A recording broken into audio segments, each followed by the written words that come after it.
This Torah class is brought to you by TorahAnytime.com. And turn 180. and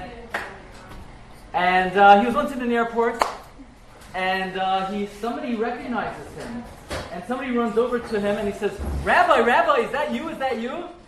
And Rabbi Wein, his personality, he's introspective. He's not one to take in the attention and adoration. So he sort of sheepishly says, yeah, nice to meet you, nice to see you. And the guy doesn't let up. He says, do you understand? You've literally changed my life. I've heard thousands of your tapes. I've read many of your books. Everyone I know reads your newspaper articles. In fact, in my shul alone, at least 12 people read your books during the Rabbi's Drasha. Do you know how you've changed so many people's lives? And Rabbi Wein has heard enough. He's not really interested in hearing this in the airport. And he said, Baruch Tia, thank you so much. I really appreciate it. And the guy doesn't let up. He says, you don't understand. I've heard over 10,000 of your tapes. I've followed you all over the place. And Rabbi Wein said, Tzeischan l'shalom, have a safe flight. He turns around and the guy is back at it. He said, I just wanted you to know, Rabbi, it's you, right? He said, that behind every great man is an even greater woman. Please do me a favor and send my best regards to Rebbe's friend. So Rabbi Wein says, I don't usually travel with her, but the next time I see her, I'll be sure to tell her. Marv Rabbi Sai. In life, sometimes you could completely miss the boat. You know the story? Rav Shalom Shvadran once gave a shmooze, and he said, let me explain to you what the world to come is like. The world to come is like a cold Pepsi after a Haisa Cholent. So the Talmidim heard the shmooze, and one of the Talmidim came back to Rav Shalom a few days later. He said, Rebbe, you've changed my life forever. So Rav Shalom said, why? You're convinced about how great Olam Haba is? He said, no, I don't even hear that part. But I never tried Pepsi after a hot cholent. Your mamish, so geschmack, your mamish changed my life forever. So in life, sometimes you can miss the boat. Sometimes you can miss the point. Sometimes you hear the words and you miss the message. And very often, it doesn't really make a big difference. At the end of the world, at the end of the day, okay, so you call Rabbi Wein, Rabbi Yisachar friend. Big deal. But other times in life, if you make a mistake, and you miss the point, and you miss the message, it can have eternal ramifications. So let's begin today's discussion with a very important question. This is a question that any thinking person should ask themselves about the order of the Yom Noram. We know that the year begins with Rosh Hashanah, and 10 days later, of course, we have Yom Kippurim. And if you think about the way that Hashem arranged Yom Noram, it seems in a way very out of order. Let me explain what I mean. What happens on Rosh Hashanah? So Rebbeinu Shalom judges us, and what does Rebbeinu Shalom judge us based on? Our mitzvahs and masim tovim. So the Rebbeinu Shalom looks at all the mitzvahs one has done, all the averos, and the Gemara says it's rather simple. Someone who has roiv mitzvahs is inscribed and sealed for a good year. Someone who has roiv avonos, chas v'shalom, the fate is not good. And then you have those in the middle, and we like to think of ourselves this way, the Beinanim, people who are 50-50. And their judgment is pending. And then 10 days later, we go to shul, and we fast, and we try to do tshuva, and the Rebbeinu Shalom is mechaper our avonos. Think about it for a moment. The order of the Yom Noraim is ibcha mistaber. It's completely backward. It's completely opposite. What's the chachma of judging us based on mitzvahs and averos, and then afterwards, Rebbeinu Shalom coming along and forgiving our averos? The Rebbeinu Shalom should first give us Yom Kippur, be mechaper our avonos, and this way we come into Rosh Hashanah without any averos. Imagine somebody, they have 500 mitzvahs, 550 averos. So if that's what their status is on Rosh Hashanah, it ain't gonna be good. And then 10 days later, the Rebbeinu Shalom gives us a Yom Kippur, so we're mechaper our avonos. Okay, but it's too late. It's 10 days too late. The Rebbeinu Shalom should first give us Yom Kippur. We'll clean up all of our averos, and then 10 days later we'll have a Rosh Hashanah, and we'll have 500 mitzvahs and no averos. Why has the Rebbeinu Shalom arranged the system completely backward. That is the question of the primary disciple of Rabbi Sol Salanter, Rabbi Itzula Petterberg. I had this chus to be by Rabbi Itzula's kever on Har HaZeisim a number of times. I'm very attached to the Svarim of Rabbi Itzula Petterberg. This is the question of Rabbi Itzula. So one question deserves another. And in my humble opinion, the next question that we're going to ask is the single most important question that any thinking person who is alive in this world can ever ask of themselves in their entire lifetime. If anybody looks around at the world, one thing that is clear in the world is that everything in this world has plan and purpose. That's obvious. We don't know who made it, let's put that aside, but clearly everything in this world has plan and purpose. So for example, you take a simple fruit. You take an apple, let's say. Before an apple is ripe, it's green. It's inconspicuous on the tree. You can't see it on the tree. It's not attractive. It doesn't grab your attention. And you almost don't notice it. And then the apple ripens, and all of a sudden it turns red. And you notice it, and you see it, and you want to eat it. It calls out at you. Now, is that a coincidence? Is that an accident? For sure, certainly. Whoever created this apple had a plan and a purpose. He understood that he doesn't want someone to eat an apple that's not ripe. But when that apple is ripe, whoever created it wants you to eat it. Anybody happen to have an apple on them? I can't believe you guys. I came to speak, you don't have an apple? Unbelievable hashgacha process, I just noticed. There happens to be an apple in my bag. Thank you, Rebbeinu Shalom. It's amazing how I got there. This is what the apple looks like before it's ripe. It's green. You don't notice it. You don't recognize it. You don't want to eat it. It's bland. And then somehow, miraculously, as soon as the apple ripens, somebody paints it red. Amazing. Hafla b'fela. Same thing with the orange. The orange, before it's ripe, you don't notice it. You don't want to eat it. It's bland. You don't recognize it. All of a sudden, it's ripe. Somebody paints the orange. Somebody wants you to notice it. Somebody wants you to recognize it. Anybody have an orange on them? You want to hear an amazing thing? In this bag, I happen to have an orange. Somebody painted this orange only when it ripened. Before it ripened, it was green, it was bland, it was unnoticeable, it was unrecognizable. And we could speak about the wonders of HaKadosh Baruch Hu from today, and we could speak for hours and hours and hours and never stop describing the plan and purpose of creation. Yes, when I was a bacher, I used to walk to Hagoyin Rabbi Victor Miller Shul. I grew up on Avenue and East 31st. I used to walk 45 minutes every single Shabbos. So I heard him say that. I'll give you one simple thing. People in America, they like to eat meat. I spoke this afternoon, maybe 2 hours ago, to a Masifta in Beit Shemesh. So in Eretz Yisrael, they eat chicken. They don't really know what meat is. But in America, people like to eat steak. How do you digest steak? So the stomach has very powerful acids. The acids are so powerful that if you would put it on the piano, it would eat right through the piano.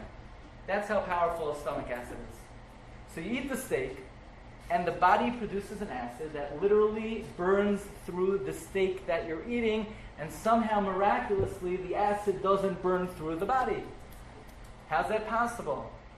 And the answer is clearly whoever made the stomach has the wisdom and the foresight and the chachma to create an entity that could produce the strongest acids in the world and produce a protective coating for the stomach so that while it's digesting an animal's stomach, it doesn't digest your own. Okay, very simple and easy. Everything in nature has great plan and purpose. There's only one item, one entity in this world where the wisdom of the Creator seems to have been slightly off-kilter. And it's not the plants, and it's not the animals, it's not the sun, it's not the moon. The creation that seems to have gone haywire is a human being, it's a person. Because you ever notice that there's this phenomenon in people, there's this mood with which people act and behave, that people, no matter how much they have, People are never satisfied. You could have the wealthiest person in the world, within months, within weeks, they want more. They need more. Somebody could go on vacation to somewhere in this country. The next year, they need to leave the country. And the year after, they have to go to somewhere more exotic. Somebody could have all the clothing in the world. The next season, they need more. The people in the east, they're traveling to the west. People in the north, they're traveling to the south. No matter how much a person has, they always want more. There was never someone who said, well, I'm just happy in the house I had, and I don't need anything else, unless somebody really, really worked against their nature. There is a phenomenon in the human condition. The Gemara tells us, if you have 100, you want 200. Nobody ever left this world having half of what they really want out of life. And who made us that way? The Rebbe Shalom. Did the Rebbe Shalom make an animal that way? Absolutely not. If you give a cow enough grass and a shady spot under a tree, the cow will be happy indefinitely. And even the most successful, wealthiest people in this world slowly grow very restless and dissatisfied and discontent. Why did the Rebbe Shalom create man in a way? Why did Hashem create a human being in a way that a human being is just never, ever satisfied and happy? Why did Hashem make us this way? Was it a mistake? Did the Rebbe Shalom get it wrong, chas v'shalom, when he made a human being?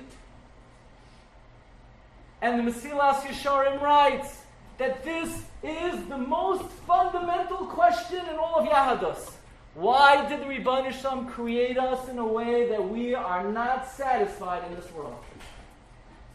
Birds are happy, fish are happy, everybody else is happy, all the animals are happy, and yet Rebbe Shalom made a person in a way that he's not happy and satisfied in this world.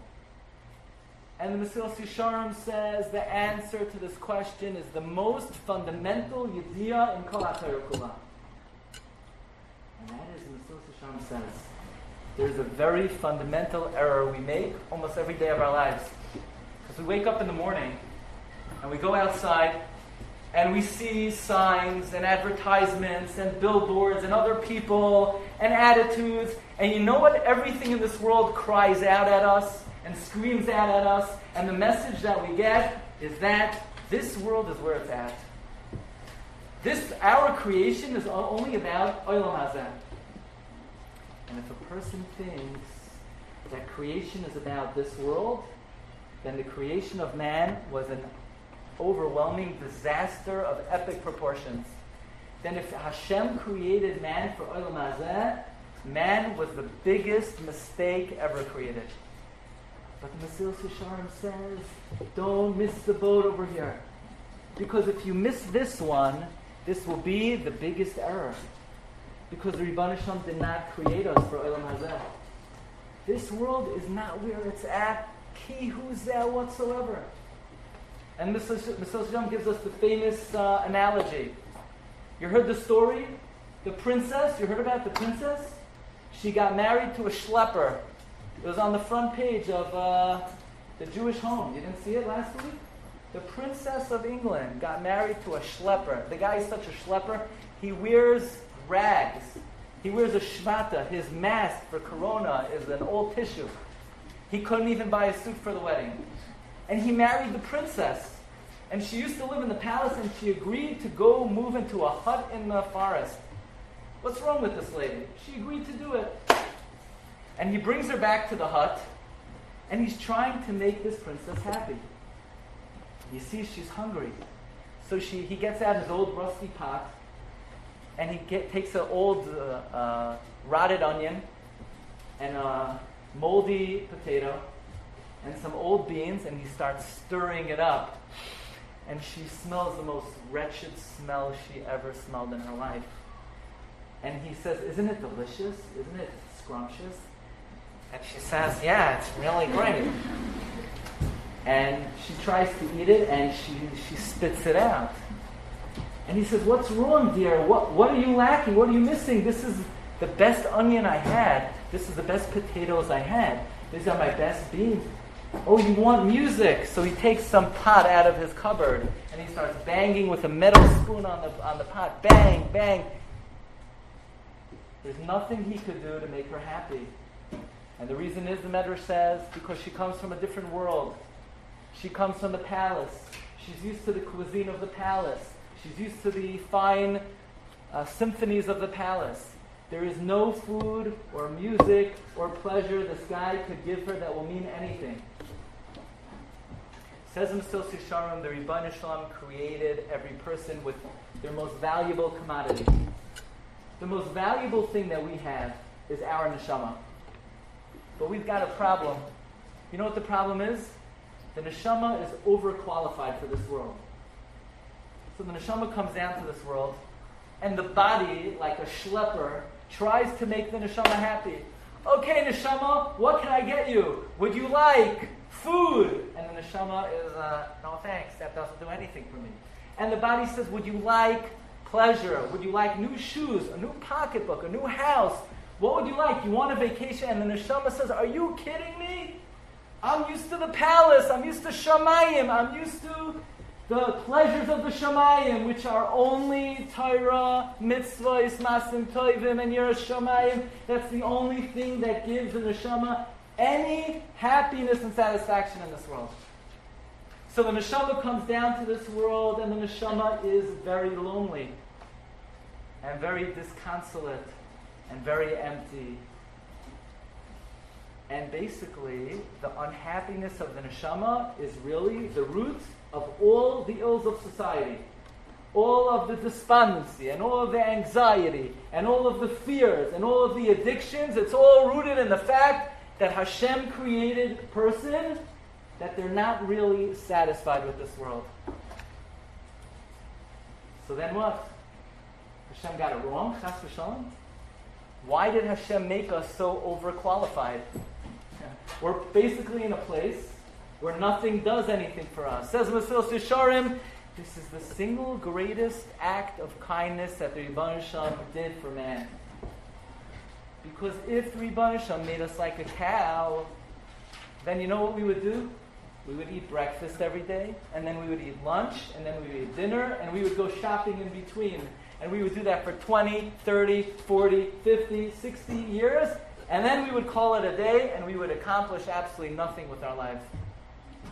So Rebbeinu Shalom did us a great favor, and he put us in a place where nothing in this place does anything for us, except for the things that we need to get to a different place. And that's Olam Haba. So if Hashem created a person for Olam Hazeh, we are an abysmal failure. And if Hashem created a person for Olam Haba, we are picture perfect. Hashem created us with great chesed to recognize what our function is in this world. You ever hear of the city of Slutsk? Slutsk was a famous city in Europe, and the Rav in the city of Slutsk was none other than the Ridvaz. The Ridvaz wrote a famous commentary on the Yerushalmi. The Ridvaz, Rabbi Yaakov David Wolofsky. And in the city of Slutsk there was a doctor, and this doctor was an apikoros. And one day, he would take a stroll every day toward the end of the day, and one fine day, he's passing by the butcher shop, and he hears that the butcher is telling all of his customers, get out, leave, I gotta run, I have to, in 15 minutes is mincha, everyone out. And the doctor says, this guy's out of his mind. This is Thursday night, this is his most important day of the week. This is when all the customers are here. Why would he be kicking everybody out late in the day? And he says, come back in an hour, first I have mincha, then I have a shiur, and then I have marav.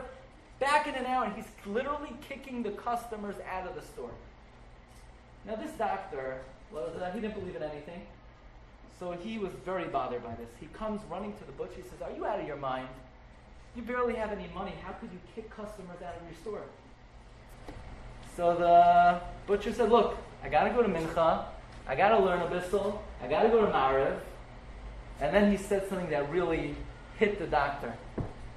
He said, and besides, I gotta worry about my Olam Haba.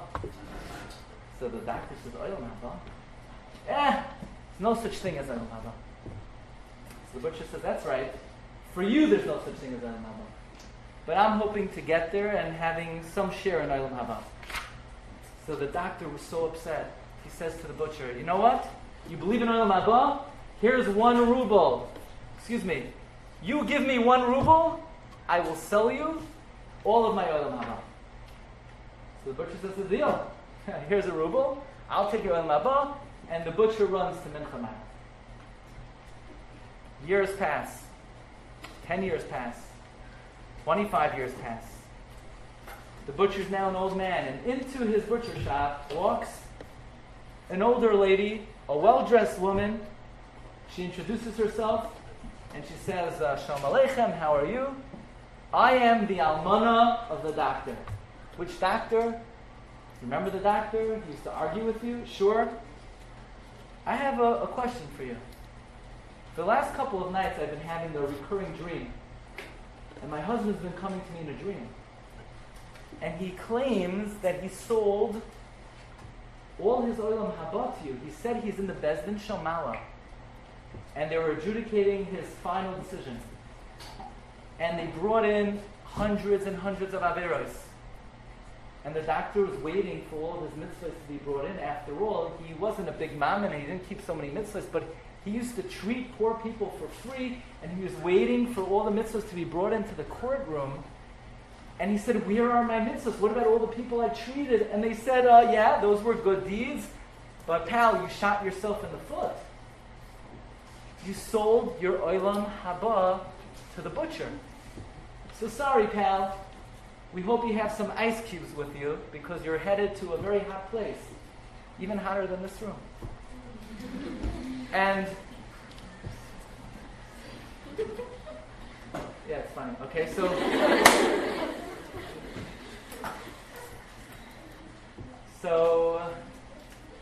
she said, is there any truth to this dream? Is there any truth to this story? I mean, honestly, I would not pay attention. I have my grandmother, Allah Hashem, was just her yahrzeit. She was the daughter of the last Rav of Tichon.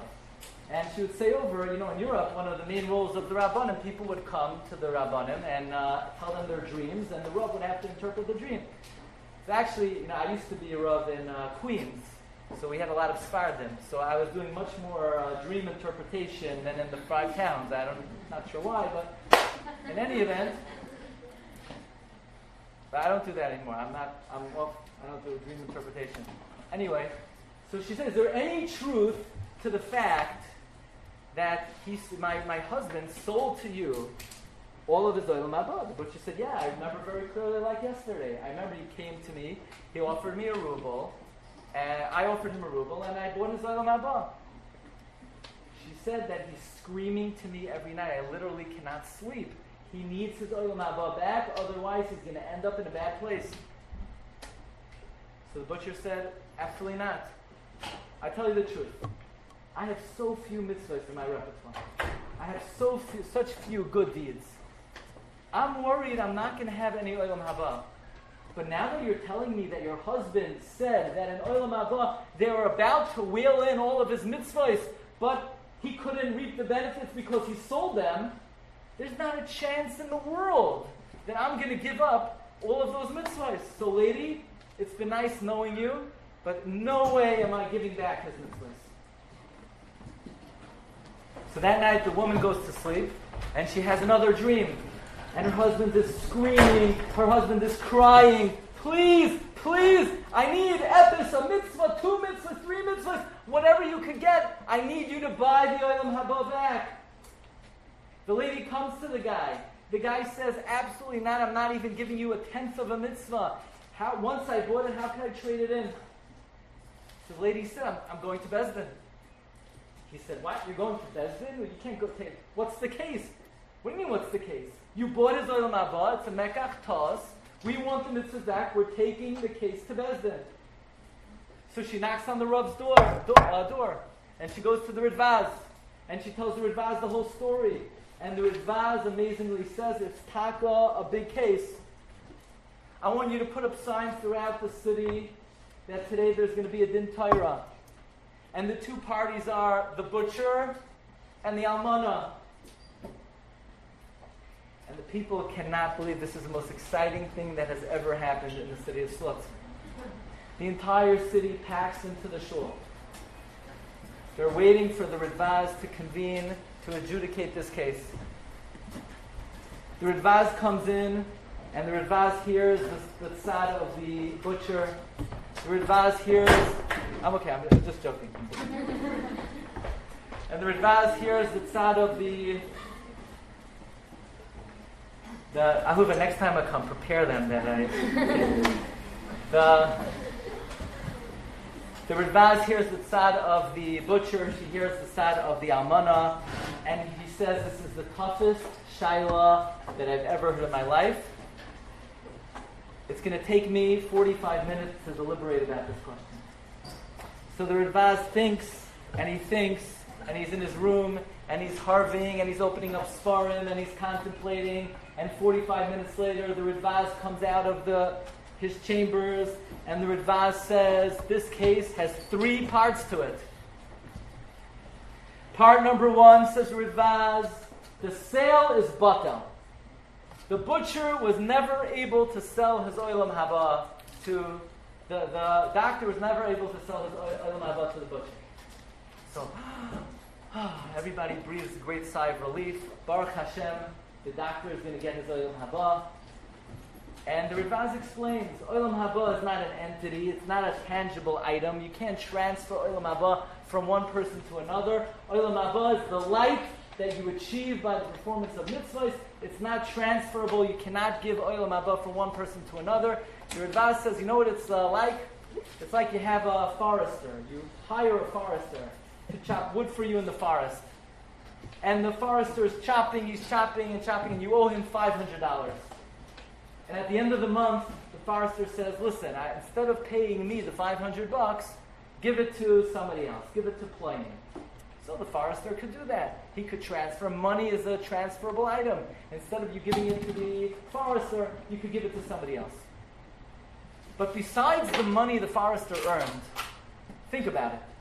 The forester has been chopping wood for 30 days. He's exercising. He's breathing in the mountain air. He's out in the sun. All of the health benefits that the forester got, he can't transfer the sunshine he got to somebody else. He can't transfer the exercise he got to somebody else. You can't transfer oilam haba to somebody else. It's part of your neshama, it's part of your soul, it's part of your metzius. You can't transfer it. So everybody breathes a sigh of relief. The almana is ecstatic. Everyone feels good for this doctor. Says the Radvaz, psak number 2. The doctor has no chelek in oilam haba. Everybody gasps. Why? Says the Radvaz, the Gemara tells us that even though there's nothing that anybody can do to take away a mitzvah, but if somebody regrets doing a mitzvah, if somebody is mevazel a mitzvah, if somebody disparages a mitzvah, if someone disparages Torah, they cannot cash in. They cannot reap the benefits of it. Says the Radvaz, if this doctor was mevazel his mitzvahs by selling it for a ruble, he's not machshav Torah. He's not machshav mitzvahs. And they took it away from him in oilam haba. The doctor has no share in the world to come. And the almana is crying, and everybody is very emotional. Everybody feels terrible for this doctor. But the Radvaz says this psak has 1/3 part. Says the Radvaz, there's one last clause, and that is before this court case, everybody believed in oilam haba, but everybody believed in it like a concept. Yeah, you pay lip service. Oilam haba, one day there's oilam haba. But nobody really lived with oilam haba. Nobody considered it a reality that they're worried about, that they think about, that they're trying to get, that they're focused on, that they're living toward it. It was just an idea, it was just a concept. But now that there's a court case, and people are fighting over oilam haba, and people recognize it's something real, it's the whole purpose of this world, is just a short hallway until we get there. And people are taking oilam haba seriously, and people are actually believing in it like a reality. This has been the Kiddush Hashem that the world has been waiting for. And who created the Kiddush Hashem? The doctor. And in that merit, the doctor has a great chelek in Olam. That's the story of the Rebbe. When we come to Rosh Hashanah and Yom Kippur, we need to have one little reality check. You know why we have a question that Rosh Hashanah should come after Yom Kippur, that first Rebbe should forgive our averos, and then He should judge us? It's because all we are trained to think about is this world. Am I going to be healthy this year? Am I going to have money this year? Am I going to have clothing this year? Am I going to have friends this year? We're always focused on Olam Hazeh. We're only thinking about this world. And to us, it's all about Rosh Hashanah, Rosh Hashanah, Rosh Hashanah. What's the Rebbe Shalom going to grant me on Rosh Hashanah? And I wish Yom Kippur would come first so that I wouldn't have any averas, so the Rebbe Shalom will give me good health and happiness and livelihood and so on and so forth. Because we're focused on Olam Hazeh. But says Rabbi Yisrael Salanter, one little mistake. Olam Hazeh is almost negligible in comparison to Olam Haba. It's all about Olam Haba. And therefore it's all about Yom Kippur. And therefore Yom Kippur is the most important day of the year. Because Yom Kippur is going to decide what we will be like in Olam Haba. Will we be a tzaddik? Will we have roiv mitzvahs? The most important day of the year is Yom Kippur. And the Rebbeinu Shalom in His infinite chachma knew that if the first day of Yom Kippur, the first day of the year was Yom Kippur, we would come to shul and we would turn, Ma, what am I doing here today? How come I'm not eating? What do you mean? We're here to do tshuva. Well, why am I doing tshuva? Because we're trying to get off our averos. Why do we want to get off our averos? Because we want to have a good chilek in Olam Haba. Huh? Olam Haba? Who's that? Where is that? What block is it on? How do I find it? Who thinks that Olam Haba? If Yom Kippur would be the first day of the year, it would be completely meaningless to us. Who thinks about Olam Haba? So the Rebbeinu Shalom gives us an exercise. And the exercise is called Rosh Hashanah. And the Rebbeinu Shalom says, come to shul and recognize me and do tshuva and start thinking about yourself. Start thinking about bettering yourself. Think about improving yourself. So you say, Ma, what am I doing here? So your mother says, what do you mean? You want good health, right? You want money, right? You want clothing, you want friends, you want all the needs of this world. Yeah. That talks to me. I know what health is. I know what friends are. I know what my needs in this world are. So Rosh Hashanah is a warm-up to the great day of Yom Kippur. And once we've been trained, once we begin to think about ourselves, about our masim, about our mitzvahs, about our averos and Rosh Hashanah, for our needs in Olam Hazeh, now we could start warming up to think about the most important day of the year, and that is Yom Kippur. Let me just conclude with one brief story. There were a bunch of Bachrim in Auschwitz, and the Nazis were hovering over them, and they heard gunshots in the background. The Russians were coming. It was 1945. The war was about to be over, and the Nazis told these Bachrim, listen up, your hour will never come. We will eradicate you before the Russians get here. And the next thing they know, the Russians are running into the camp, and the Nazis flee for their life. And these Bachrim are talking, and they're saying, what was the hardest part of the war? What was the hardest part of the camp? Was it the starvation? Was it the thirst? And they all agreed the hardest part of the camp was the bitter cold. It was a cold that they felt in their bones. They could never get rid of that bitter cold. They felt it with every fiber of their being. And one particular Bacher, now that they were free, ran to the storage room, and he whipped out of the storage room a very warm fur coat of a Nazi officer. And he puts on the fur coat. And then he put on the fur cap of the Nazi officer, And for the first time in 6 years, he felt so warm. He was so comfortable. He felt like he was in the next world, and the next thing he knows, he feels a tap on his back. The Russian officer said, "You're a Nazi!" And he grabs him, and he puts him on the cattle car with the other Nazis who were headed off to be killed. Can you imagine what this man was feeling, this bacher was feeling? Seconds ago, freedom, and now he's being hurled off. He's totally out of place. And he's screaming, "Ich bin a Yid, ich bin a Yid." He says, "Shema Yisrael." And all the Nazis were saying, "Ich bin a Yid, ich bin a Yid." They were all trying to say they were Jewish. Nothing doing. And the train is moving, and finally the train stops, and they're about to take them out and kill them. And there was a Russian officer marching back and forth and back and forth and back and forth. And he didn't know what to do, so this Yiddish bacher sticks his head out of the gate, and he screams out, "Shema Yisrael, Hashem Elokeinu, Hashem Echad." And the Russian officer, who was a Yid, he listens, and he marches off. 2 hours later, he comes back, and he says, "You're a Jew? You're a Jew?" He says, "Yes, I'm a Yid." What's with the costume? "I was freezing cold." He said, "Did you go to Cheder?" "Avad, I went to Cheder." "What's the first Mishnah and Brachos?" He said, "Get out of here." And he freed him. Can you imagine that bacher on the car? How lonely he felt? How out of place he felt? He's in an existence, he's in a car with Nazis. He is so lonely, is so disconsolate, is so empty. You know what the neshama feels like in this world? The neshama is so lonely in this world.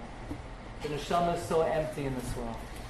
And the whole year, the body tries to tell the neshama, "Don't worry, try this, go here, do that."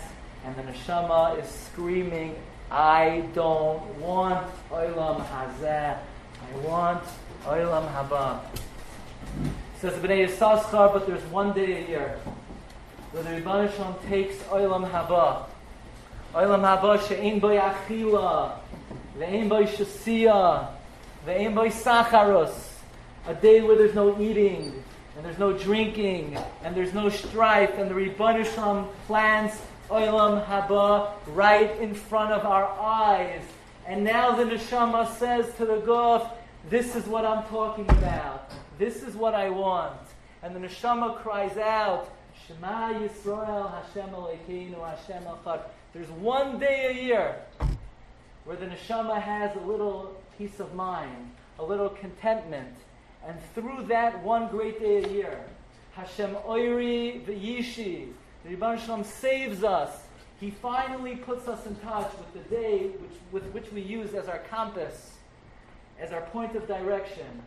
Now we know what we want in this world. Now we know what we're after. Now we know what to focus on. The Siyata D'Shmaya, the Rebbeinu Shalom should give us all the clarity to utilize Yom Kippur to chart really the rest of our year, and as Hashem, the rest of our life. The Rebbeinu Shalom should be mevarech all of the Talmidos and all the teachers with the year of Gesund, Nachas, Parnasa, V'Malei Hashem, Tom Mishalis, L'Chem L'Chem. You've just experienced another Torah class brought to you by TorahAnytime.com.